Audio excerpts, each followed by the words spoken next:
Hello বন্ধুরা, আজকে আমি তোমাদের সঙ্গে শেয়ার করতে চলেছি ছাতুর পরোটা রেসিপি। ছাতুর পরোটা বানানোর জন্য লাগবে আটা, ময়দা, নুন আর টক দই। আর পুর বানানোর জন্য লাগবে বেসন, কালো জিরে, সর্ষের তেল, লবণ, আদা, কাঁচা লঙ্কা বাটা আর জোয়ান। প্রথমে বাটিতে আটা আর ময়দাটা দিয়ে দেবো, তারপর পরিমাণ মতো লবণ আর 2 চামচ টক দই দিয়ে দেবো।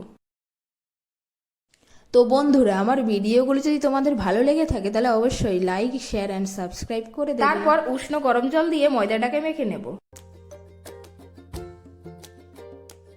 আর বন্ধুরা, আমার রেসিপিগুলো যদি তোমাদের ভালো লেগে থাকে তাহলে অবশ্যই একটা কমেন্ট করে দেবে।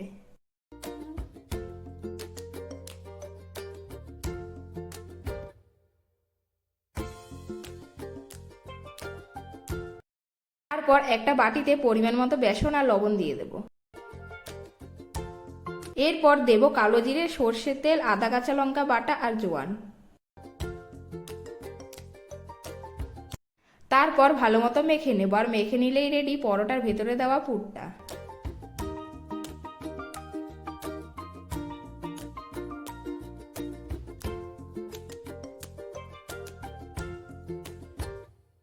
প্রথমে একটুখানি বেলে নিয়ে পুরটাকে ভেতরে দিয়ে মুখটাকে ভালো মতো আটকে দেব।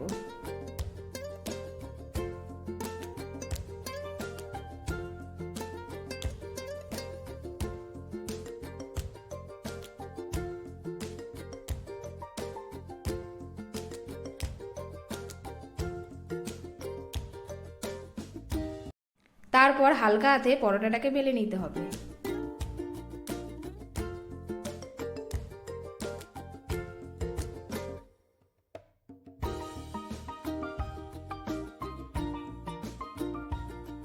এরপর ভালো মতো ভেজে নিলেই রেডি ছাতুর পরোটা।